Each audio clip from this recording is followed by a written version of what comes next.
Hello friends, स्वागत है आपका आपके अपने यूट्यूब चैनल पे। तो दोस्तों, आज हम यूजीसी नेट और असिस्टेंट प्रोफेसर हिस्ट्री के लिए एक नई सीरीज शुरू कर रहे हैं। तो इसमें हम सबसे पहले प्राचीन भारत का इतिहास तथा संस्कृति, जो केसी श्रीवास्तव जी की जो बुक है प्राचीन भारत के इतिहास की, उसकी शुरुआत कर रहे हैं आज से हम। और रोजाना हम डेली एक एक क्वेश्चन यूनिट के हिसाब से हम करेंगे। तो जो पहली यूनिट है, कंसेप्ट आइडियाज एंड टर्म्स, जो है वो हम अभी नहीं करेंगे। हम पहले पूरी जो बुक है, एक प्राचीन भारत का इतिहास और संस्कृति, केसी श्रीवास्तव जी की, तो रोजाना हम इसका एक चैप्टर करेंगे। तो यूजीसी नेट के जो मेरे भाई बहन या जो टीचर असिस्टेंट प्रोफेसर के लिए जो एस्पिरेंट्स है, और जो यूजीसी नेट के लिए जो तैयारी कर रहे हैं, या फिर जिनको पीएचडी करना है, जिनका पीजी अभी एस्पायरेंट है, जो पीजी कर रहे हैं, एमए हिस्ट्री से कर रहे हैं, तो उसकी जो तैयारी कर रहे हैं, उसके लिए भी किसी श्रीवास्तव की जो बुक है वो मोस्ट सफिशियंट है। अगर आपने केसी श्रीवास्तव कर लिया तो उसके बाद मुझे नहीं लगता कि कुछ आपके लिए बचेगा, और यूजीसी नेट और जेआरएफ आपका आराम से निकल जाएगा। तो आज हम इसकी शुरुआत करेंगे। तो जो फर्स्ट इसका जो क्वेश्चन है वो है, प्राचीन जो भारत है, प्राचीन भारत के इतिहास को जानने के स्रोत। तो इतिहास को जानने के स्रोत, फर्स्ट यूनिट यही है। सोर्सेज, आर्कियोलॉजिकल सोर्सेज है, एक्सप्लोरेशन, एग्जीबिशन, एपिग्राफी, न्यूमिस्मेटिक और मॉन्यूमेंट्स। तो आर्कियोलॉजिकल सोर्सेज है, तो हम ये तीनों को एक ही क्वेश्चन में बन जाता है, अलग अलग भी पूछते हैं। तो सब ये क्वेश्चन हमारा यही बनता है कि प्राचीन भारतीय इतिहास को जानने के जो स्रोत हैं वो कौन कौन से हैं। तो भारतवर्ष का जो प्राचीन इतिहास अत्यंत गौरवपूर्ण रहा है, परंतु दुर्भाग्यवश हमें अपने प्राचीन इतिहास के पुनर्निर्माण के लिए उपयोगी सामग्री बहुत कम मिलती है। प्राचीन भारतीय साहित्य में ऐसे ग्रंथों का प्राय अभाव सा है जिन्हें आधुनिक परिभाषा में इतिहास की संज्ञा दी जाती है। यह भी सत्य है कि हमारे यहाँ हेरोडोटस, थ्यूसिडाइजिस अथवा लिवी जैसे इतिहास लेखक नहीं उत्पन्न हुए, जैसा कि यूनान और रोम आदि देशों में हुए। कि काफी जगह हमें ये देखने को मिलता है कि जो यूरोपियन जो हिस्टोरियन थे, यूरोपियन जो इतिहासकार, वो मानते हैं कि भारतीयों को इतिहास की जानकारी नहीं थी। तो ऐसे मतलब पुराने जो ग्रंथ है वो मिलते भी नहीं है, तो उनका अभाव है। और एक दूसरा सत्य यह है कि भारत में हेरोडोटस, थुसिडाइसिस और जो लिवी जैसे इतिहास जो लेखक है वो उत्पन्न भी नहीं हुए। इसलिए सबसे पुराना जो यूनान और रोम जो है, उनका इतिहास जो है, उनके साक्ष्य काफी मिलते हैं। तो पाश्चात्य विद्वानों ने यह आरोपित किया कि प्राचीन भारतीयों में इतिहास बुद्धि का अभाव था। जो पश्चिमी विद्वान है वो ये मानते हैं, उनका मानना है कि उन्होंने बार बार ये आरोप लगाया है कि प्राचीन भारतीयों में इतिहास बुद्धि का अभाव था। लोएस डिकिंसन लोएस डिकिंसन ने कहा है कि हिंदू इतिहासकार नहीं थे। किसके अनुसार? लोएस डिकिंसन के अनुसार, या लोएस डिकिंसन का ने ये कहा कि हिंदू इतिहासकार नहीं थे। भारत में मनुष्य प्रकृति के समक्ष अपने को तुच्छ और असमर्थ पाता है, फलस्वरूप उसमें नग्नता तथा जीवन की निसारता जन्म लेती है। उसे जीवन की अनुभूति एक भयानक दुष्ोपन के रूप में होती है, और दुष्ोपन का कोई इतिहास नहीं होता।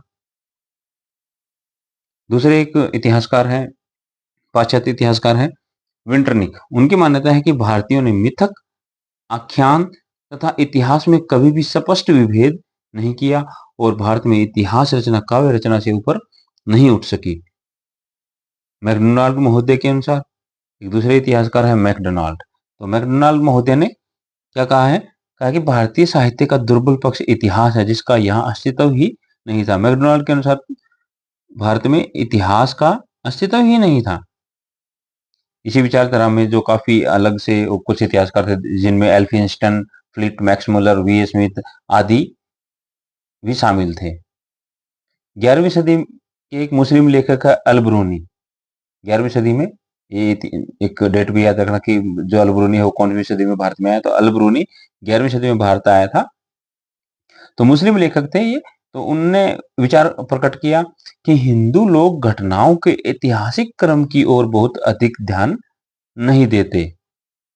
अल-ब्रूनी के अनुसार क्या है कि उन्होंने लिखा है कि हिंदू लोग घटनाओं के ऐतिहासिक क्रम की ओर बहुत अधिक ध्यान नहीं देते। घटनाओं के तिथि कर्म अनुसार वर्णन करने में वे बड़ी लापरवाही बरतते हैं। किंतु भारतीय के इतिहास विषयक ज्ञान पर पाश्चात्य विद्वानों द्वारा लगाया गया यह आरोप सत्य से परे है। वास्तविकता यह है कि प्राचीन भारतीयों ने इतिहास को उस दृष्टि से नहीं देखा जिससे कि आज के विद्वान देखते हैं। उनका दृष्टिकोण पूर्णतः धर्मपरक था। उनकी दृष्टि में इतिहास साम्राज्यों अथवा सम्राटों के उत्थान अथवा पतन की गाथा न होकर उन समस्त मूल्यों का अंकलन मात्र था जिनके ऊपर मानव जीवन आधारित है। अतः उनकी बुद्धि धार्मिक और दार्शनिक ग्रंथों की रचना में ही अधिक लगी, न कि राजनीतिक घटनाओं के अंकन में। तथापि इसका अर्थ यह नहीं है कि प्राचीन भारतीयों में ऐतिहासिक चेतना का भी अभाव था। प्राचीन ग्रंथों के अध्ययन से यह बात स्पष्ट हो जाती है कि यहाँ के निवासियों में अति प्राचीन काल से ही इतिहास बुद्धि विद्यमान रही है। वैदिक साहित्य, बौद्ध तथा जैन ग्रंथों में अत्यंत सावधानी पूर्वक सुरक्षित आचार्यों की सूची से यह बात स्पष्ट हो जाती है कि ऐसी बात नहीं है कि प्राचीन ग्रंथों की जो प्राचीन भारतीय जो थे लोग थे उनमें ऐतिहासिक चेतना का अभाव था। प्राचीन हमारे बहुत से जो वैदिक साहित्य है, बौद्ध ग्रंथ है और जैन ग्रंथ है, उनमें काफी हमें ऐसे आचार्यों की सूची मिलती है जिससे ये जानकारी मिलती है कि हम कि भारतीय जो है उनको भारतीय लोगों को भी इतिहास की जानकारी थी।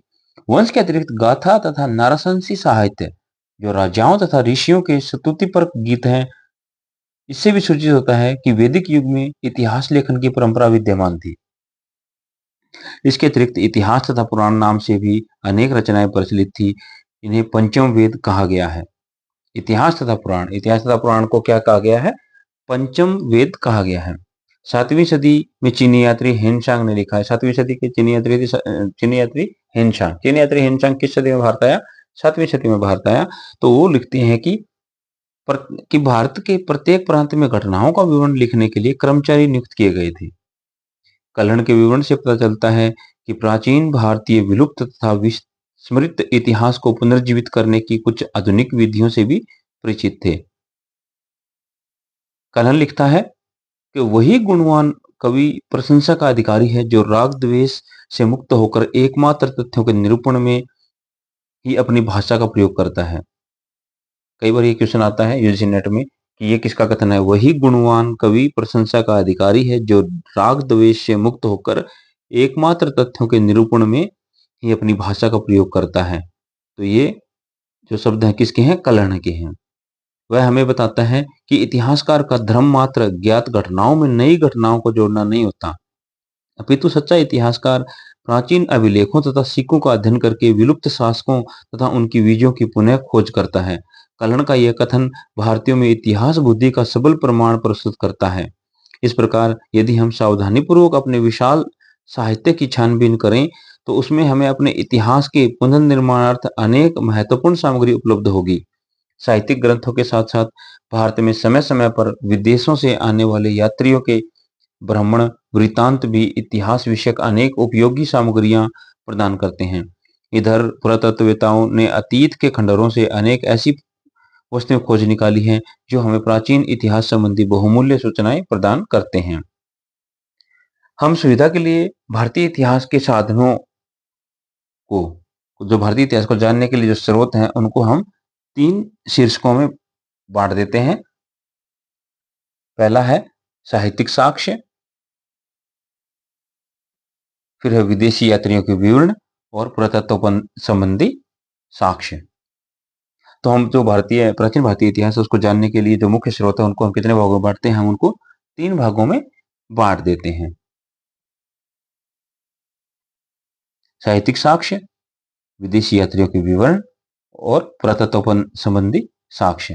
तो हम इनका अलग अलग से विवेचन करेंगे। तो साहित्यिक साक्ष्य, प्राचीन भारतीय इतिहास का क्वेश्चन ये बनेगा मेंस में, अगर जैसे हरियाणा एचपीएससी असिस्टेंट प्रोफेसर या पीजीटी के लिए अगर क्वेश्चन लिखना है कि प्राचीन भारतीय इतिहास के जो साहित्यिक साक्ष्य हैं उनका वर्णन कीजिए। तो प्राचीन भारतीय इतिहास को जानने के जो साहित्यिक साक्ष्य हैं उनका वर्णन इस प्रकार है। इस साक्ष्य के अंतर्गत साहित्यिक ग्रंथों से प्राप्त ऐतिहासिक सामग्रियों का अध्ययन किया जाता है। हमारा साहित्य दो प्रकार का है, धार्मिक साहित्य और लौकिक साहित्य। तो साहित्यिक साक्ष्य है, उसमें कौन कौन से दो प्रकार आएंगे? जो साहित्य है हमारा दो प्रकार का है, धार्मिक साहित्य और लौकिक साहित्य। धार्मिक साहित्य में ब्राह्मण तथा ब्राह्मणेतर ग्रंथों की चर्चा की जा सकती है। ब्राह्मण ग्रंथों में वेद, उपनिषद, रामायण, महाभारत, पुराण तथा स्मृति ग्रंथ आते हैं, जबकि ब्राह्मणेतर ग्रंथों में बौद्ध और जैन साहित्यों से संबंधित रचनाओं का उल्लेख किया जा सकता है। इसी प्रकार लौकिक साहित्य में ऐतिहासिक ग्रंथों, जीवनियां, कल्पना प्रधान तथा अल्प साहित्य का वर्णन किया जाता है। इसका अलग अलग विवरण इस प्रकार है। ब्राह्मण साहित्य में कौन कौन से आते हैं? वेद, ब्राह्मण आरण्यक तथा उपनिषद, फिर वेदांत तथा सूत्र, महाकाव्य, पुराण। तो सबसे पहले हम वेदों का अध्ययन करेंगे। वेद भारत के सर्वप्राचीन धर्म ग्रंथ हैं, जिनका संकलनकर्ता महर्षि कृष्ण द्वैपायन वेद व्यास को माना जाता है। तो जो वेद है उनके संकलनकर्ता कौन है? महर्षि कृष्ण द्वैपायन वेद व्यास। भारतीय परंपरा वेदों को नित्य तथा अपुरुषेय मानती है। वैदिक युग की सांस्कृतिक दशा के ज्ञान का एकमात्र स्रोत होने के कारण वेदों का ऐतिहासिक महत्व बहुत अधिक है। प्राचीन काल के अध्ययन के लिए रोचक समस्त सामग्री हमें प्रचुर मात्रा में वेदों से उपलब्ध होती है। तो प्राचीन काल के अध्ययन के लिए रोचक जो समस्त सामग्री वो सबसे ज्यादा हमें कहाँ से मिलती है? वेदों से मिलती है। वेदों की संख्या 4 है, ऋग्वेद, यजुर्वेद, सामवेद तथा अथर्ववेद। इसमें ऋग्वेद न केवल भारतीय आर्यों की अपितु समस्त आर्य जाति की प्राचीनतम रचना है। इस प्रकार यह भारत तथा भारतीय प्रदेशों के आर्यों के इतिहास, भाषा, धर्म एवं उनकी सामान्य संस्कृति पर प्रकाश डालता है। विद्वानों के अनुसार आर्यों ने इनकी रचना पंजाब में की थी, जब वे अफगानिस्तान से लेकर गंगा यमुना के प्रदेश तक ही फैले थे। इनमें 10 मंडल तथा 1028 सूक्त हैं। तो क्वेश्चन आता है कि ऋग्वेद में कितने मंडल है? ऋग्वेद में 10 मंडल है और सूक्त कितने हैं? ऋग्वेद में 1028 सूक्त हैं। ऋग्वेद का अधिकांश भाग देव स्रोतों से भरा हुआ है। देव स्तुतियां सबसे ज्यादा है ऋग्वेद में, और इस प्रकार उसमें ठोस ऐतिहासिक सामग्री बहुत कम मिलती है, परंतु इसके कुछ मंत्र ऐतिहासिक घटनाओं का उल्लेख करते हैं। जैसे एक स्थान पर 10 राजाओं का युद्ध, सबसे इंपॉर्टेंट क्वेश्चन है, बहुत बार यूजीसी नेट में भी आया है, पीजीटी टीजीटी में तो आता ही है। तो 10 राज युद्ध जो है उसका वर्णन किस में आया है? ऋग्वेद में आया है, जो भरत कबीले के राजा सुदास के साथ हुआ था। यह ऋग्वेद काल की एकमात्र महत्वपूर्ण ऐतिहासिक घटना है। यह युद्धों आर्यों के जो यह युद्ध जो है आर्यों के दो प्रमुख जन थे, पुरु और भरत। एक जो जन था पुरु और एक था भरत, इन दोनों के बीच में हुआ था। भरत जन का नेता सुदास था, जिसके पुरोहित वशिष्ठ थे। ये भी क्वेश्चन बनता है, भरत जन का नेता कौन था? तो सुदास था, और भरत जन के नेता सुदास है, उनका जो दशरथ युद्ध हुआ उसमें उनका पुरोहित कौन था? तो वशिष्ठ थे। इनके 10 राजाओं का एक संघ था, जिसके पुरोहित विश्वामित्र थे। सुदास ने रावी नदी के तट पर 10 राजाओं के इस संघ को परास्त किया, और इस प्रकार यह ऋग्वैदिक भारत का चक्रवर्ती शासक बन बैठा। तो राजा सुदास ने रावी नदी के तट पर 10 राजाओं के जो संघ था उनको हराया था। सामवेद तथा यजुर्वेद में किसी भी विशिष्ट ऐतिहासिक घटना का वर्णन नहीं मिलता। शाम का शाब्दिक अर्थ है गान। शाम का शाब्दिक अर्थ क्या है? गान है। इसमें मुख्यतः यज्ञों के अवसर पर गाए जाने वाले मंत्रों का संग्रह है। इसे भारतीय संगीत का मूल कहा जा सकता है। यजुर्वेद में यज्ञों के नियमों एवं विधि विधानों का संकलन मिलता है। यज्ञों एवं नियमों का जो यज्ञों के समय जो नियम है और जो विधि विधान है उनका संकलन कौन से वेद में मिलता है? यजुर्वेद में मिलता है। और यजुर्वेद एक ऐसा वेद है जो गद्य और पद्य दोनों में लिखा गया है। ये क्वेश्चन भी बहुत बार आता है कि ऐसा कौन सा, ये तो नेट में ही पूछा गया है 2-3 बार यूजीसी नेट में, कि कौन सा जो वेद है गद्य और पद्य दोनों में लिखा गया है? तो यजुर्वेद है। ऐतिहासिक दृष्टि से अथर्ववेद कम है, तो इस बात में है कि इसमें सामान्य मनुष्य के विचारों तथा अंधविश्वासों का विवरण मिलता है। सामान्य मनुष्य के विचारों और अंधविश्वासों का विवरण किस वेद में मिलता है? अथर्ववेद में मिलता है। और अथर्ववेद में कुल 731 मंत्र हैं तथा लगभग 6000 पद्य हैं। इसके कुछ मंत्र ऋग्वैदिक मंत्रों से भी प्राचीन काल के हैं। पृथ्वी सूक्त इसका प्रतिनिधि सूक्त माना जाता है। अथर्ववेद का प्रतिनिधि सूक्त कौन सा है? पृथ्वी सूक्त है। यह भी क्वेश्चन आता है कि अथर्ववेद का प्रतिनिधि सूक्त कौन सा है? तो अर्थवेद का प्रतिनिधि सूक्त है पृथ्वी सूक्त। तो या भी उल्टा हो जाएगा, पृथ्वी सूक्त किसका प्रतिनिधि सूक्त है? अर्थवेद का। और अर्थवेद में कुल कितने मंत्र है? 731 मंत्र हैं। और पद कितने हैं? 6000, लगभग 6000 पद हैं। इनमें मानव जीवन के सभी पक्षों, ग्रह निर्माण, कृषि की उन्नति, व्यापारिक मार्गों का गहन, रोग निवारण, समन्वय, विवाह और प्रणय गीतों, राजभक्ति, राजा का चुनाव, बहुत सी वनस्पतियों तथा औषधियों आदि का विवरण दिया गया है। कुछ मंत्रों में जादू टोने का भी वर्णन है, जो इस बात का सूचक कि इस समय तक आर्य अनार्य संस्कृतियों का समन्वय हो रहा था तथा आर्यों ने अनार्यों के कई सामाजिक एवं धार्मिक रीति रिवाजों एवं विश्वासों को ग्रहण कर लिया था। अथर्ववेद में परीक्षित को कुरुओं का राजा कहा गया है। तो परीक्षित को कुरुओं का राजा किस वेद में कहा गया है? अर्थवेद में। अर्थवेद में परीक्षित को कुरुओं का राजा कहा गया है। कुरु देश की समृद्धि का अच्छा चित्रण मिलता है। इन 4 वेदों को संहिता कहा गया है। चारों वेदों का जो संग्रह है उसको क्या नाम दिया गया है? संहिता। ब्राह्मण, आर्णक्य तथा उपनिषद। संहिता के पश्चात तो जो वेद हैं, चारों वेद हैं, उनको संहिता कहा गया है। और वेदों के बाद किसका? संहिता के पश्चात ब्राह्मणों, आर्णक्य तथा उपनिषदों का स्थान है। इनसे उत्तर वैदिक कालीन समाज तथा संस्कृति के विषय में अच्छा ज्ञान प्राप्त होता है। ब्राह्मण ग्रंथ वैदिक संहिताओं की व्याख्या करने के लिए गद्य में लिखे गए हैं। तो जो ब्राह्मण ग्रंथ है वो किसमें लिखे गए हैं? गद्य में लिखे गए हैं। प्रत्येक संहिता के लिए अलग अलग ब्राह्मण ग्रंथ है। जैसे ऋग्वेद के लिए ऐत्रेय तथा कौशितकी। यूजीसी, नेट और पीजीटी के लिए बहुत ही इंपॉर्टेंट यहाँ से क्वेश्चन बनते हैं। ऋग्वेद के ब्राह्मण ग्रंथ है ऐत्रेय और कौशितकी। यजुर्वेद के लिए तैत्तिरीय तथा शतपथ। सामवेद के लिए पंचविश, अर्थवेद के लिए गौपथ। उचित मिलान करने के लिए भी आता है। बहुत ये तो question repetition repetition and repetition बहुत बार रिपीट होता है। ऋग्वेद के लिए ऐत्रेय तथा कौशितकी, यजुर्वेद के लिए तैत्तिरीय और शतपथ। याद रखना है, ऋग्वेद के 2 हैं, ऐत्रेय और कौशितकी। यजुर्वेद के लिए तैत्तिरीय और शतपथ। सामवेद के लिए पंचविश, अर्थवेद के लिए गौपथ है। ये इनके ब्राह्मण ग्रंथ हैं। इन ग्रंथों से हमें परीक्षित के बाद और बिंबिसार के पूर्व की घटनाओं का ज्ञान प्राप्त होता है। ऐत्रेय, शतपथ, तैत्तिरीय, पंचविश आदि प्राचीन ग्रंथों में अनेक साहित्यिक या ऐतिहासिक तथ्य मिलते हैं। ऐत्रेय में राज्याभिषेक के नियम तथा कुछ प्राचीन अभिषिक्त राजाओं के नाम दिए गए हैं। ऐत्रेय ब्राह्मण में क्या मिलता है? राज्याभिषेक के नियम और कुछ प्राचीन अभिषिक्त राजाओं के नाम दिए गए हैं। राज्याभिषेक के नियम कौन से ब्राह्मण में है? ऐत्रेय ब्राह्मण में है, राज्याभिषेक के नियम है। शतपथ में गांधार, शल्य, केकय, कुरु, पांचाल, कौशल, विदेह आदि के राजाओं का उल्लेख मिलता है। प्राचीन इतिहास के साधन के रूप में वैदिक साहित्य में ऋग्वेद के बाद शतपथ ब्राह्मण का स्थान है। कर्म कांडों के अतिरिक्त इसमें सामाजिक विषयों का भी वर्णन है। इसी प्रकार आर्णक्य तथा उपनिषदों में भी कुछ ऐतिहासिक तथ्य प्राप्त होते हैं। यद्यपि ये मुख्य दार्शनिक ग्रंथ हैं जिनका ध्येय ज्ञान की खोज करना है। इनमें हम भारतीय चिंतन की चरम परिणति पाते हैं। पहले वेद हो गया, चारों वेद है, वेदों को हम क्या बोलते हैं? संहिता बोलते हैं। संहिता के बाद किसका नंबर आता है? उनके बाद ब्राह्मण आते हैं, आर्णक और उपनिषद आते हैं। तो ब्राह्मण जो है वो वैदिक संहिता को व्याख्या करने के लिए गद्य में लिखे गए हैं।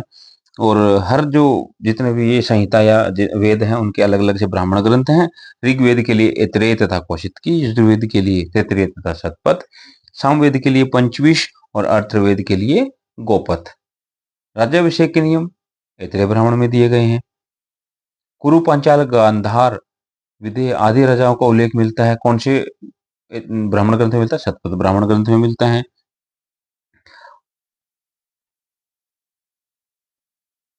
आगे है वेदांग तथा सूत्र।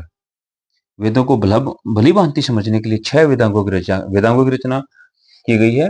और वेदांग की संख्या कितनी है? वेदांगों की संख्या कितनी है? 6। शिक्षा, ज्योतिष, कल्प, व्याकरण, निरुक्त, छंद, ज्योतिष। आप सिंपल सा याद करता हमेशा करना।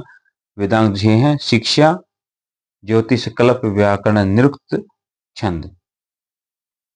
शिक्षा, कल्प, व्याकरण, निरुक्त, छंद, ज्योतिष, ये है वेदांग। वेदांग कितने हैं? 6 हैं: शिक्षा, कल्प, व्याकरण, निरुक्त, छंद, ज्योतिष। ये वेदों के शुद्ध उच्चारण तथा यज्ञ आदि करने में सहायक थे। इसी प्रकार वैदिक साहित्य को अक्षुण्ण बनाए रखने के लिए सूत्र साहित्य का वर्णन किया गया था। स्रोत सूत्र, ग्रह सूत्र तथा धर्म सूत्र। तो स्रोत सूत्र, ग्रह सूत्र और धर्म सूत्र, इनके अध्ययन से हम यज्ञ विधि विधानों, कर्मकांडों तथा राजनीति, विधि एवं व्यवहार से संबंधित अनेक महत्वपूर्ण बातें ज्ञात करते हैं। सूत्र, जो सूत्र साहित्य है उसमें स्रोत सूत्र, ग्रह सूत्र और धर्म सूत्र के अध्ययन से हम यज्ञ विधि विधानों के, कर्मकांडों तथा राजनीति, विधि एवं व्यवहार से संबंधित अनेक महत्वपूर्ण बातों का ज्ञान प्राप्त करते हैं। ऋग्वेद से लेकर सूत्रों तक के संपूर्ण वैदिक वाग्मय का काल ईसा पूर्व 2000 से लेकर 500 के लगभग सामान्य तौर से स्वीकार किया जा सकता है। इसके बाद है महाकाव्य। महाकाव्य मुख्य रूप से दो महाकाव्य हैं हमारे, रामायण और महाभारत। वैदिक साहित्य के बाद भारतीय साहित्य में रामायण और महाभारत नामक दो महाकाव्यों का समय आता है। मूलतः इन ग्रंथों की रचना ईसा पूर्व 4वीं शताब्दी ईस्वी में हुई थी तथा इनका वर्तमान स्वरूप क्रमशः 2री एवं 4वीं शताब्दी ईस्वी के लगभग निर्मित हुआ।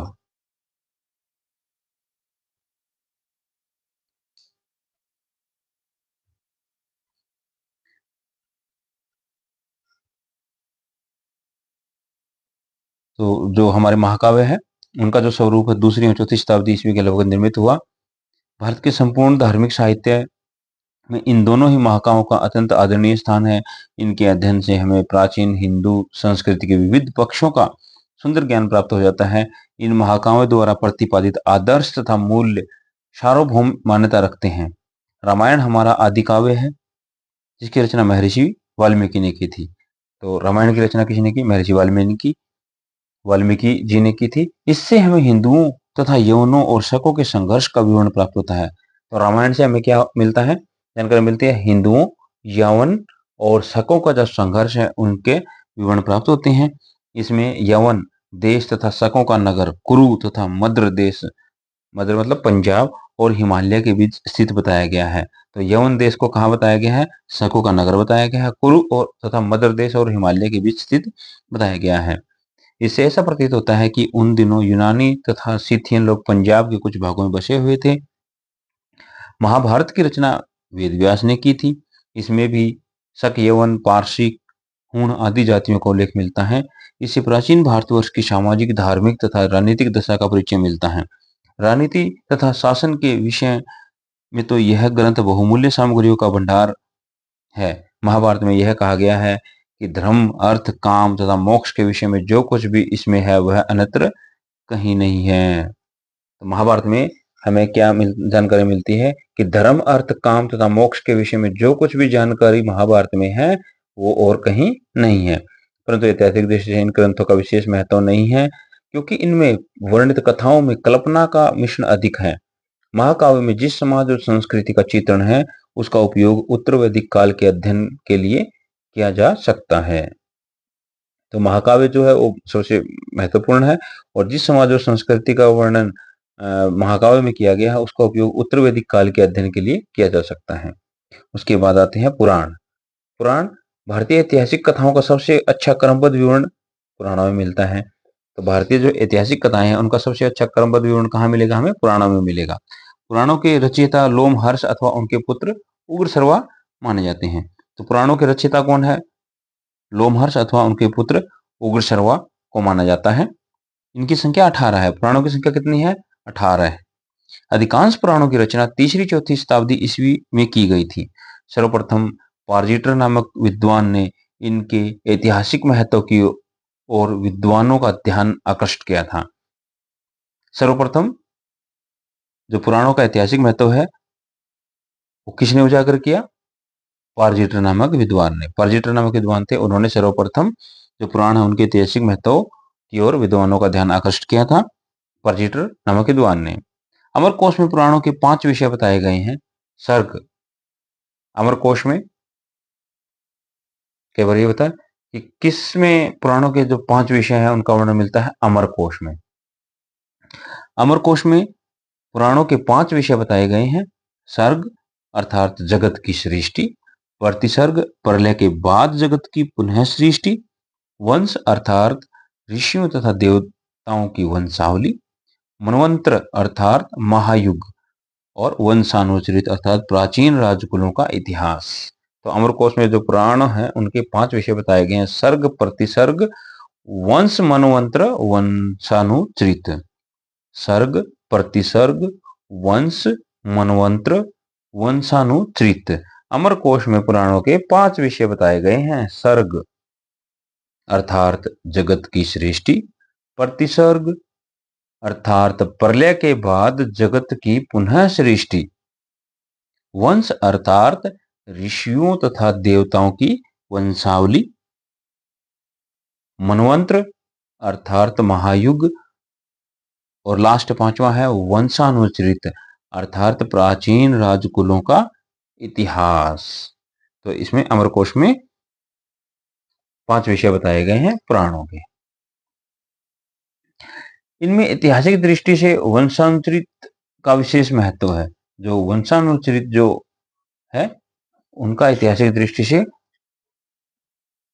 सबसे ज्यादा महत्व है। जो 5वां जो विषय बताया गया है उसका 18 पुराणों में से केवल 5 में मत्स्य, वायु, विष्णु, ब्राह्मण, भागवत ही राजाओं की वंशावली पाई जाती है। तो 18 पुराणों में से केवल 5 में कौन कौन से? मत्स्य, वायु, विष्णु, ब्रह्मांड, भागवत। मत्स्य, वायु, विष्णु, मत्स्य, वायु, विष्णु, ब्रह्मांड, भागवत। मत्स्य, वायु, विष्णु, ब्रह्मांड और भागवत, इन 5 में ही सिर्फ राजाओं की वंशावलियां पाई जाती हैं। मत्स्य पुराण जो है वो सबसे प्राचीन और प्रामाणिक माना गया है। ये भी क्वेश्चन आता है कि सबसे अधिक प्राचीन और प्रामाणिक जो पुराण है वो कौन सा है? मत्स्य पुराण है। सबसे अधिक प्राचीन पुराण कौन सा है? मत्स्य पुराण है। पुराणों की भविष्य शैली में कलयुग के राजाओं की तालिकाएं दी गई हैं। इनके साथ शिशुनाग, नंद, मौर्य, शुंग, काण्व, आंध्र तथा गुप्त वंशों की वंशावलियां भी मिलती हैं। मौर्य वंश के लिए विष्णु पुराण तथा आंध्र सातवाहन वंश के लिए मत्स्य पुराण महत्व के हैं। मौर्य वंश की जानकारी किस पुराण में मिलती है? विष्णु पुराण में मिलती है। मौर्य पुराण जो मौर्य वंश है उसकी जानकारी मिलती है विष्णु पुराण में। आंध्र या सातवाहन वंश के लिए जो महत्वपूर्ण पुराण है वो है मत्स्य पुराण। 3 चीजें याद रखनी है। सबसे प्राचीन और प्रामाणिक है मत्स्य पुराण। मौर्य वंश की जानकारी मिलती है विष्णु पुराण से। आंध्र या सातवाहन वंश की जानकारी मिलती है मत्स्य पुराण से। वायु पुराण में गुप्त वंश की साम्राज्य सीमा का वर्णन तथा गुप्तों की शासन पद्धति का कुछ विवरण प्राप्त होता है। तो गुप्त वंश की साम्राज्य सीमा का वर्णन और गुप्तों की जो शासन पद्धति है उसके बारे में हमें जानकारी मिलती है। कौन से पुराण से मिलती है? वायु पुराण से मिलती है। वायु पुराण से गुप्त वंश की साम्राज्य सीमा का वर्णन और गुप्तों की शासन पद्धति का वर्णन प्राप्त होता है। सामाजिक और सांस्कृतिक दृष्टि से अग्नि पुराण का काफी महत्व है, जिसमें राजतंत्र के साथ साथ कृषि संबंधी विवरण भी दिया गया है। राजतंत्र के साथ साथ कृषि संबंधी विवरण भी दिया गया है। कौन से पुराण में? अग्नि पुराण में दिया गया है। इस प्रकार पुराण प्राचीन काल से लेकर गुप्त काल के इतिहास के संबंधित अनेक महत्वपूर्ण घटनाओं का परिचय कराते हैं। 6ठी सदी ईस्वी पूर्व के पहले से प्राचीन भारतीय इतिहास के पुनर्निर्माण के लिए तो एकमात्र जो स्रोत है वो है पुराण। तो 6ठी शताब्दी ईस्वी पूर्व के पहले के प्राचीन भारतीय इतिहास के पुनर्निर्माण के लिए पुराण ही एकमात्र स्रोत हैं। अगला है धर्मशास्त्र। धर्मशास्त्र धर्मसूत्र, स्मृति, भाष्य, निबंध आदि को सम्मिलित रूप से धर्मशास्त्र कहा जाता है। तो धर्मशास्त्र क्या है? धर्मसूत्र, स्मृति, भाष्य, निबंध आदि को सम्मिलित रूप से क्या कहा जाएगा? धर्मशास्त्र। धर्मसूत्रों का काल सामान्यतः ईस्वी पूर्व 500 से 200 के लगभग निर्धारित किया जाता है। आपस्तम, बौद्धायन तथा गौतम के धर्मसूत्र सबसे प्राचीन है। सबसे प्राचीन धर्मसूत्र है आपस्तम, बौद्धायन तथा गौतम। आपस्तम, बौद्धायन तथा गौतम के जो धर्मसूत्र है वो सबसे प्राचीन है। धर्मसूत्रों में ही सर्वप्रथम हम वर्ण व्यवस्था का स्पष्ट वर्णन प्राप्त करते हैं तथा 4 वर्णों के अलग अलग कर्तव्यों का भी निर्देश मिलता है। चारों वर्ण जो है उनके अलग अलग कर्तव्य है, उनका वर्णन किसमें मिलता है? धर्मसूत्रों में मिलता है। वर्ण व्यवस्था का स्पष्ट वर्णन कहाँ प्राप्त करते हैं? धर्मसूत्र में। धर्मसूत्र से हमें वर्ण व्यवस्था का स्पष्ट वर्ण प्राप्त होता है। स्मृतियों में मनुस्मृति सबसे प्राचीन है। और प्रमाणिक मानी जाती है। सबसे प्राचीन जो स्मृति है वो कौन सी है? मनुस्मृति है। जहां धर्मसूत्र गद्य में है, वहीं स्मृति ग्रंथ पद्य में है। धर्मसूत्र गद्य में है, स्मृति पद्य में लिखे गए हैं। स्मृतियों में मनुस्मृति जो है वो सबसे प्राचीन और प्रमाणिक मानी जाती है। वुलर के अनुसार इनकी रचना ईसा पूर्व दूसरी शताब्दी से लेकर ईसा की दूसरी शताब्दी के मध्य हुई थी। अन्य स्मृतियों में याज्ञवल्क्य स्मृति, नारद स्मृति, बृहस्पति, कात्यायन, देवल आदि की स्मृतियां उल्लेखनीय हैं। मनुस्मृति को शुंग काल का मानक ग्रंथ माना जाता है। शुंग काल का जो मानक ग्रंथ है वो है मनुस्मृति। इंपॉर्टेंट क्वेश्चन बनता है यहाँ से, शुंग काल का मानक ग्रंथ, शुंग काल का मानक ग्रंथ है मनुस्मृति। इसके अध्ययन से शुंगकालीन भारत की राजनीतिक, सामाजिक एवं धार्मिक दशा का बोध होता है। नारद स्मृति गुप्त युग के विषय में महत्वपूर्ण सूचनाएं प्रदान करती हैं। कालांतर में इन पर अनेक विद्वानों द्वारा टीकाएं लिखी गई। मनुस्मृति के प्रमुख टीकाकार भारूची, मेघातिथि, गोविंदराज तथा कुलुक भट्ट हैं। मनुस्मृति के प्रमुख टीकाकार कौन कौन है? भारूची, मेघातिथि, गोविंदराज तथा कुलुक भट्ट हैं। ये भी बहुत इंपॉर्टेंट क्वेश्चन है। मनुस्मृति के प्रमुख जो टीकाकार है भारूची, मेघातिथि, गोविंदराज और कुलुक भट्ट। विश्वरूप विज्ञानेश्वर तथा अपरार्क याज्ञवल्क्य स्मृति के प्रमुख टीकाकार हैं। याज्ञवल्क्य स्मृति के प्रमुख टीकाकार विश्वरूप विज्ञानेश्वर और अपरार्क हैं। इन टीकाओं से भी हम हिंदू समाज के विविध पक्षों के विषय में अच्छी जानकारी प्राप्त करते हैं। मनुस्मृति के प्रमुख टीकाकार है भारूची, मेघातिथि। बहुत इंपॉर्टेंट क्वेश्चन है। मनुस्मृति के प्रमुख टीकाकार है भारूची, मेघातिथि, गोविंदराज तथा कुलुक भट्ट। और याज्ञवल्क्य स्मृति के प्रमुख टीकाकार विश्वरूप विज्ञानेश्वर और अपरार्क हैं। उसके बाद है ब्राह्मणेत्र साहित्य। ब्राह्मणेत्र साहित्य बौद्ध ग्रंथ। बौद्ध ग्रंथों में त्रिपिटक सबसे महत्वपूर्ण है। ये भी क्वेश्चन इंपॉर्टेंट है। त्रिपिटक किससे संबंधित है? बौद्ध ग्रंथ से। तो बौद्ध ग्रंथों में त्रिपिटक सबसे महत्वपूर्ण है। बुद्ध की मृत्यु के बाद उनकी शिक्षाओं को संकलित कर 3 भागों में बांटा गया है। इन्हीं को त्रिपिटक कहते हैं। बुद्ध के बाद जो उनकी शिक्षाएं हैं उनको संकलित किया गया और उनको 3 भागों में बांटा गया और उनको नाम दिया गया त्रिपिटक। ये है विनय पिटक, सुत्त पिटक और अभिधम पिटक। त्रिपिटक है विनय पिटक, सुत्त पिटक और अभिधम पिटक। विनय पिटक संघ संबंधी नियम और आचार की शिक्षाएं। संघ संबंधी नियम तथा आचार के, इंपॉर्टेंट क्वेश्चन बनता है ये भी। संघ संबंधी नियम तथा आचार की शिक्षाएं हैं विनय पिटक। धार्मिक सिद्धांत अथवा धर्मोपदेश है सुत्त पिटक और दार्शनिक सिद्धांत है अभिधम पिटक। दार्शनिक सिद्धांत अभिधम पिटक। इसके अतिरिक्त निकाय तथा जातक आदि से भी हमें अनेकानेक ऐतिहासिक सामग्री उपलब्ध होती है। पाली भाषा में लिखे गए बौद्ध ग्रंथों को प्रथम शताब्दी ईसा पूर्व का माना जाता है। अभिधम पिटक में सर्वप्रथम संस्कृत भाषा का प्रयोग मिलता है। त्रिपिटकों की सबसे बड़ी विशेषता यह है कि ये बौद्ध ग्रंथों जो बौद्ध संघ है इनके संगठन का पूर्ण विवरण प्रस्तुत करते हैं। बौद्ध संघ के संगठन का पूर्ण विवरण त्रिपिटकों में मिलता है। निकाय में बौद्ध धर्म के सिद्धांत तथा कहानियों का संग्रह है। जातकों में बुद्ध के पूर्वजन्म की कहानी है, बहुत इंपॉर्टेंट है। बुद्ध के पूर्वजन्म की कहानी जातक। कुछ जातक ग्रंथों से बुद्ध के समय की राजनीतिक अवस्था का परिचय मिलता है। इसके साथ ही साथ ये समाज और सभ्यता के विभिन्न पक्षों या विभिन्न पहलुओं के विषय में महत्वपूर्ण सामग्री प्रदान करते हैं। दीपवंश तथा महावंश नामक 2 पाली ग्रंथों से मौर्यकालीन इतिहास के विषय में सूचना मिलती है। तो मौर्यकालीन इतिहास के विषय में हमें जानकारी मिलती है दीपवंश और महावंश से। तो दीपवंश और महावंश दोनों ही बौद्ध ग्रंथ थे और मौर्य वंश के बारे में हमें जानकारी देते हैं। पाली भाषा एक अन्य महत्वपूर्ण ग्रंथ है। पाली भाषा का नागसेन द्वारा रचित मिलिंद पन्हो अर्थात मिलिंद प्रश्न, जिससे हिंदू यवन शासक जो हिंद यवन शासक था मिनांडर, उसके विषय में सूचनाएं मिलती है। मिलिंद पन्हो का जो मिलिंद पन्हो है नागसेन द्वारा रचित है। मिलिंद पन्हो किसकी रचना है? नागसेन की। और इसमें हमें किसकी जानकारी मिलती है? हिंद यवन शासक जो मिनांडर है उसके बारे में हमें सूचना मिलती है। इनके अतिरिक्त संस्कृत भाषा में लिखे गए अन्य कई और बौद्ध ग्रंथ भी हैं जो बौद्ध धर्म के दोनों संप्रदायों से संबंधित है। हीनयान का प्रमुख ग्रंथ कथावस्तु एक और इंपॉर्टेंट क्वेश्चन बनता है। हीनयान का छोटे छोटे क्वेश्चन बनते हैं आपके यूजीसी नेट, टीजीटी, पीजीटी और यूजीसी नेट और असिस्टेंट प्रोफेसर के लिए बहुत ही इंपॉर्टेंट है। बहुत ही डीपली जो क्वेश्चन पूछे जाते हैं। कथावस्तु किसका है? हीनयान का प्रमुख ग्रंथ है जिसमें महात्मा बुद्ध का जीवन चरित्र अनेक कथानकों के साथ वर्णित है। महायान हीनयान, हीनयान का क्या है? कथावस्तु। और महायान संप्रदाय के ग्रंथ है ललित विस्तार, दिव्यावदान आदि। महायान संप्रदाय के प्रमुख ग्रंथ कौन कौन से हैं? ललित विस्तार और दिव्यावदान, ये है महायान के। हीनयान है कथावस्तु। ललित विस्तार में बुद्ध को देवता मानकर उनके जीवन तथा कार्यों का चमत्कारिक वर्णन किया गया है। ललित विस्तार में बुद्ध को देवता माना गया है और उनके जो जीवन है और कार्य है उनका चमत्कारिक वर्णन प्रस्तुत किया गया है। दिव्यावधान से अशोक के उत्तराधिकारियों से लेकर पुष्यमित्र संघ तक के शासकों के विषय में सूचना मिलती है।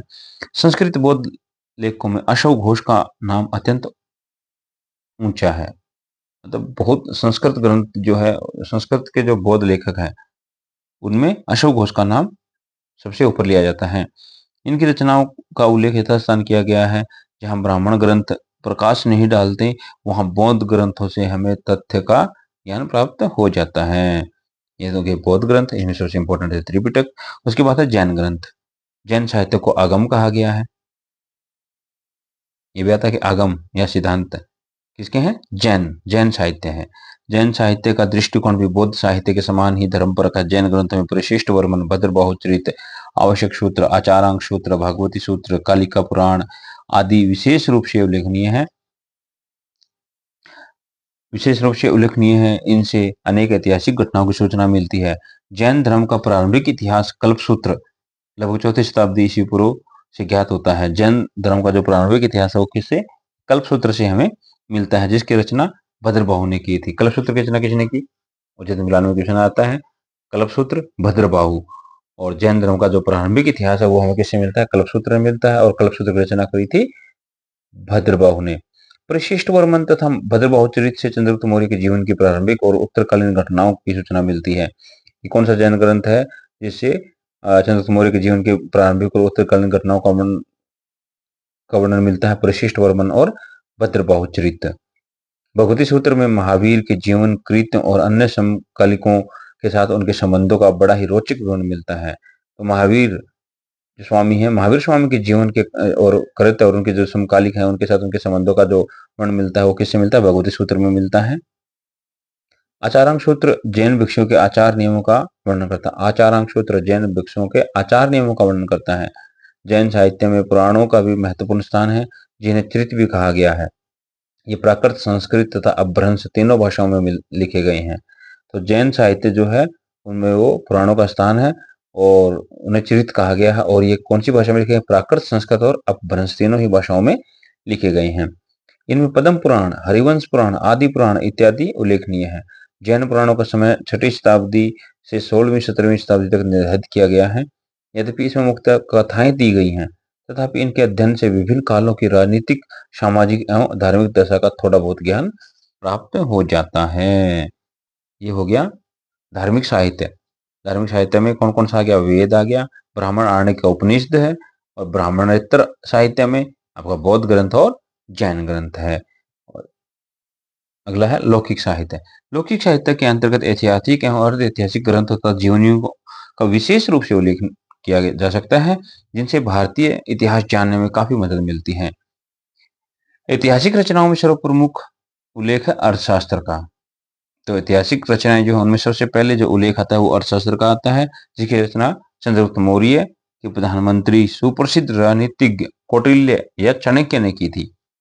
अर्थशास्त्र की रचना करी चाणक्य ने। मौर्यकालीन इतिहास और राजनीति के ज्ञान के लिए यह ग्रंथ एक महत्वपूर्ण स्रोत है। इसे चंद्रगुप्त मौर्य की शासन व्यवस्था पर प्रचुर प्रकाश पड़ता है। कौटिल्य के अर्थशास्त्र के अनेक सिद्धांतों को 7वीं 8वीं शताब्दी ईस्वी में कामंदक ने अपने नीतिसार में संकलित किया। नीतिसार, नीतिसार किसकी रचना है? कामंदक की है। इस संग्रह से अनेक सिद्धांतों को 7वीं शताब्दी के ईस्वी में कामंदक ने अपने नीतिसार में संकलित किया। इस संग्रह में 10वीं शताब्दी ईस्वी के राजतत्व सिद्धांत और राजा के कर्तव्यों पर प्रकाश पड़ता है।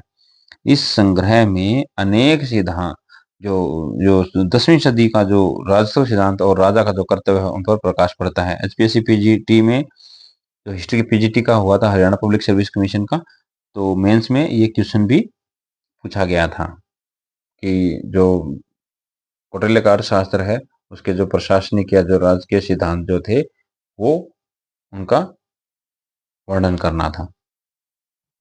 तो इसको मतलब एज इट इज यहीं से हम थोड़ा सा उसमें लिखना था, 10 मार्क्स का क्वेश्चन था।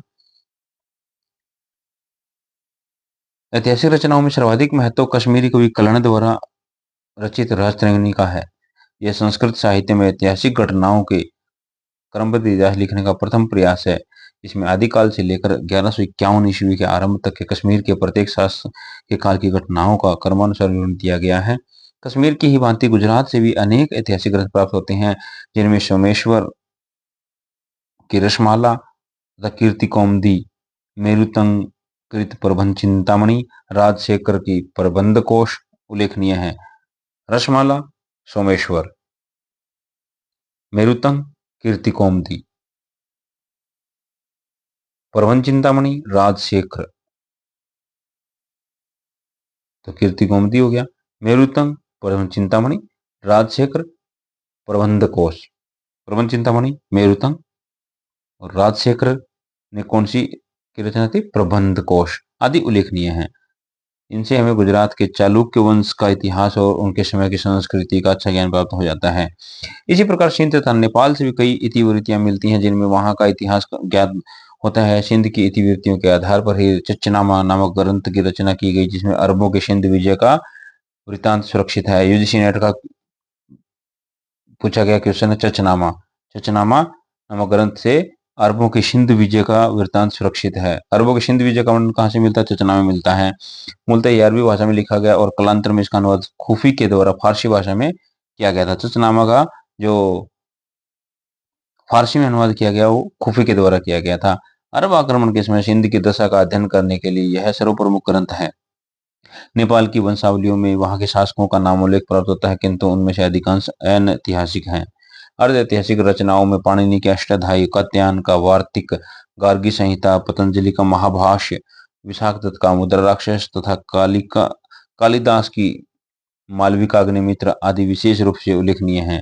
तो अर्ध ऐतिहासिक रचनाएं जो है उनमें कौन कौन से अर्ध ऐतिहासिक रचनाओं में पाणिनि का अष्टाध्यायी है, कात्यायन का वार्तिक है, गार्गी संहिता और पतंजलि का महाभाष्य, विशाखदत्त का मुद्राराक्षस तथा कालिदास की जो रचना है मालविकाग्निमित्र आदि विशेष रूप से उल्लेखनीय है।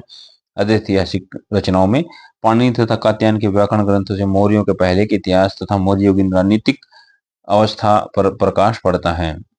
पाणिनि ने सूत्रों को समझाने के लिए जो उदाहरण दिए हैं उनका उपयोग सामाजिक आर्थिक दशा के ज्ञान के लिए भी किया जा सकता है।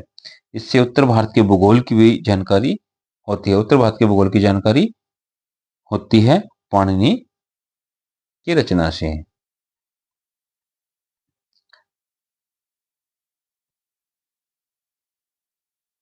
गार्गी संहिता एक ज्योतिष ग्रंथ है। गार्गी संहिता क्या है? एक ज्योतिष ग्रंथ है, लेकिन इससे कुछ ऐतिहासिक घटनाओं की सूचना भी मिलती है। इसमें भारत पर होने वाले यवन आक्रमण का उल्लेख मिलता है। भारत पर होने वाले यवन आक्रमण का उल्लेख किस ग्रंथ से मिलता है? गार्गी संहिता से मिलता है। और हमें पता चलता है कि यवनों ने साकेत, पांचाल, मथुरा तथा कुसुमध्वज कुसुमध्वज पाटलिपुत्र, कुसुमध्वज इसका प्राचीन नाम है, पाटलिपुत्र का है। तो यवनों ने साकेत, पांचाल, मथुरा तथा कुसुमध्वज यानी पाटलिपुत्र पर आक्रमण किया था। ये उन्होंने किस पर आक्रमण किया? साकेत, पंचाल, मथुरा और कुसुमध्वज यानी पाटलिपुत्र पर आक्रमण किया था। पतंजलि पुष्यमित्र शुंग के पुरोहित थे। तो पतंजलि पुष्यमित्र शुंग के पुरोहित कौन थे? पतंजलि। उनके महाभाष्य से शुंगों के इतिहास पर पुष्यमित्र शुंग के पुरोहित थे। तो जो शुंगों का इतिहास है उनके महाभाष्य से शुंगों के बारे में जानकारी मिलती है। मुद्रा राक्षस से चंद्रगुप्त मौर्य के विषय में सूचना मिलती है। कालिदास की जो रचना है मालविका अग्निमित्र नाटक शुंगकालीन राजनीतिक परिस्थितियों का विवरण प्रस्तुत करता है।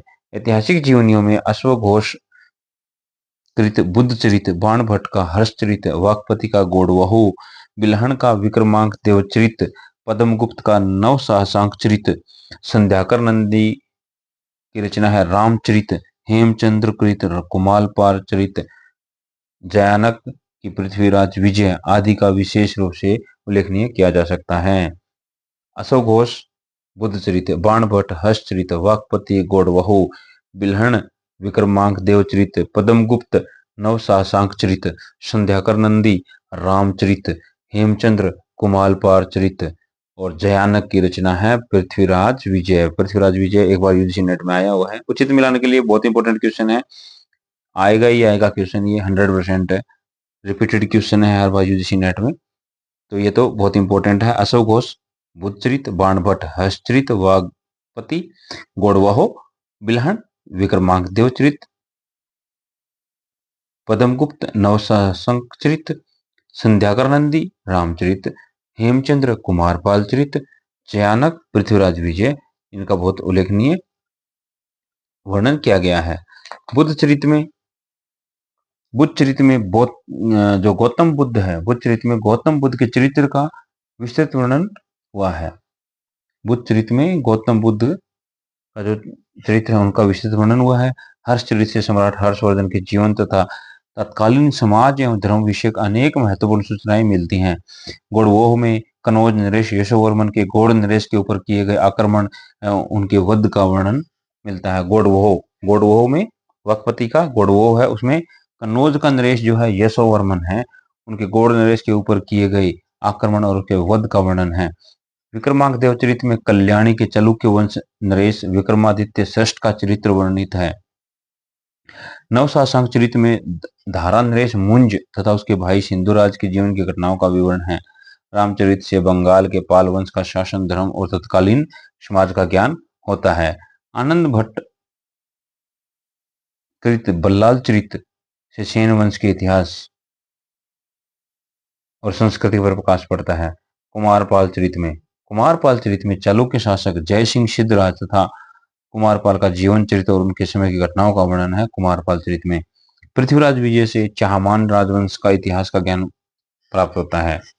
तो चाहमान राजवंश है जो, उसके बारे में हमें जानकारी मिलती है पृथ्वीराज विजय नामक ग्रंथ से। इसके अतिरिक्त और भी बहुत से जीवनियां हैं जिनसे हमें प्रचुर ऐतिहासिक सामग्री मिल जाती है, इतिहास का ज्ञान होता है। ओके, राजशेखर कृत प्रबंध कोश, बाल रामायण तथा काव्य मीमांसा, इनसे राजपूत युगीन समाज और धर्म पर प्रकाश पड़ता है। राजपूत युगीन समाज और धर्म पर प्रकाश पड़ता है किससे? राजशेखर की जो रचना है प्रबंध कोश, बाल रामायण तथा काव्य मीमांसा। प्रबंध कोश, बाल रामायण और काव्य मीमांसा, और किसकी रचना है? राजशेखर की है। प्रबंध कोश, बाल रामायण, काव्य मीमांसा, और उनसे राजपूत युगीन समाज का धर्म पर प्रकाश पड़ता है। उत्तर भारत के समान दक्षिण भारत में भी अनेक तमिल ग्रंथ प्राप्त होते हैं जिनसे वहां शासन करने वाले विभिन्न राजवंशों के काल का इतिहास तथा संस्कृति का ज्ञान होता है। तमिल देश का प्रारंभिक इतिहास संगम साहित्य से ज्ञात होता है।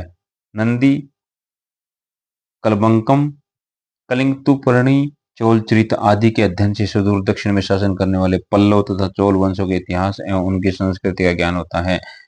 कलिंगतुपर्णी में चोल सम्राट कुलोत्तुंग प्रथम की कलिंग विजय का विवरण सुरक्षित है। कलिंगतुपर्णी में चोल सम्राट कुलोत्तुंग प्रथम की कलिंग विजय का विवरण सुरक्षित है। तमिल के अतिरिक्त कन्नड़ भाषा में लिखा गया साहित्य भी हमें उपलब्ध होता है। इसमें महाकवि पंप की रचना है विक्रमार्जुन विजय तथा रत्नकृत गदा युद्ध विशेष महत्व के हैं। बहुत ही डीपली क्वेश्चन इसमें बन सकता है। महाकवि पंप, ये तो पूछा भी गया है। विक्रमार्जुन विजय, महाकवि पंप द्वारा रचित ग्रंथ कौन सा है? विक्रमार्जुन विजय है। और रत्नकृत है गदा युद्ध विशेष महत्व के हैं। इनसे चालुक्य तथा राष्ट्रकूट वंशों के इतिहास पर कुछ प्रकाश पड़ता है। चालुक्य और राष्ट्रकूट वंशों के इतिहास पर प्रकाश पड़ता है किसके द्वारा? महाकवि कंप द्वारा रचित विक्रमार्जुन विजय और रत्नकृत गदा युद्ध विशेष महत्व के हैं। तो आज का हमारा जो चैप्टर है प्राचीन भारतीय इतिहास के जो स्रोत हैं, उनका जो साहित्यिक स्रोत है वो आज हमारा पूरा हो गया है। कल हम करेंगे पुरातात्विक स्रोत, भारतीय इतिहास को जानने के पुरातात्विक स्रोत है।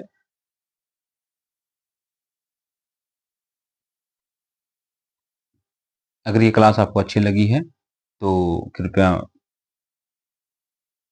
लाइक, शेयर और सब्सक्राइब जरूर करना। मेरे चैनल को सब्सक्राइब करना, अभी नया चैनल है, ज़्यादा से ज़्यादा सब्सक्राइब करने में सहयोग करना। अभी रात के 1 बज गए हैं, तो इतनी मैं मेहनत कर रहा हूँ आप लोगों के लिए। तो कृपया हाथ जोड़ के आपसे विनती है कि मेरे चैनल को सब्सक्राइब करना और ज़्यादा से ज़्यादा शेयर करना, लाइक करना, ताकि मुझे मोटिवेशन मिले और मैं ये जो एक प्रक्रिया है और जो भी स्टूडेंट्स हैं या जो असिस्टेंट प्रोफेसर के लिए जो भावी या फिर यूजीसी नेट के लिए जो तैयारी कर रहे हैं, भावी शिक्षक हैं, उनकी मैं हेल्प कर सकूं। जितने भी ये बुक्स हैं, सबसे पहले हम प्राचीन भारत का इतिहास और संस्कृति केसी श्रीवास्तव है, उसके बाद एच सी वर्मा की जो मध्यकालीन भारत है, स्पेक्ट्रम, और जो शेखर बंदोपाध्याय जी की जो पुस्तक है प्लासी से विभाजन तक, तो हम सीरियल वाइज ये पूरा हम करेंगे। उसके बाद इतिहास दर्शन, ई श्रीधरन, और दो दूसरे एडिशंस हैं, तो वो भी हम सीरीज लेके आएंगे।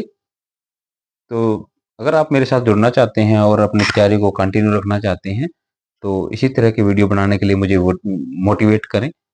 अगर मेरे चैनल को आप जितना सब्सक्राइब, शेयर और लाइक करेंगे, तो मैं कंटिन्यू इस सीरीज को लेके चलता रहूँगा, और आपके जो एग्ज़ाम होगा जून तक हम लगभग इसको कंप्लीट कर लेंगे। तो ज़्यादा समय भी नहीं है हमारे पास। तो फास्टली फास्टली, जैसे भी आज ये फर्स्ट क्लास थी, मेरा भी ये पहला ही एक्सपीरियंस था ऐसी क्लास करने का। काफ़ी दिन से मैं सोच रहा था। तो फिर एक बार पुनः मैं आपसे निवेदन करता हूँ कि मेरे चैनल को सब्सक्राइब, लाइक और शेयर ज़रूर करना। धन्यवाद।